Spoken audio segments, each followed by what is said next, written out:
Од утре започнува Богородичен пост, кој ќе трае 2 седмици. Според типикот на Македонската православна црква Охридска архиепископија, во овие заклучно 14 дена, речиси половина од нив се пропратени со строг пост, односно во овие денови не се употребува ниту масло, а во половина од нив се употребува маслото. Рибата е дозволена само на празникот Преображение Христово, кој секогаш се паѓа на 19 август. Пост со масло и вино е дозволено на 16 и 17 август, кога се празнуваат светиот преподобен Исаки и светите 7 ефески отроци. Исто така масло и вино е дозволено на 21, 23 и 24 август, кога се празнуваат свети Спасо Радовешки, свети Лавренти и свети Ниофонт.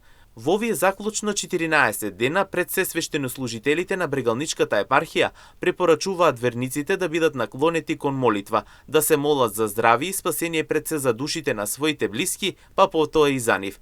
Во текот на овие денови, тие препорачуваат воздржување од страстите и целото тоа да се замени со добри дела, помагање на сиромашните и давање љубов на ближните.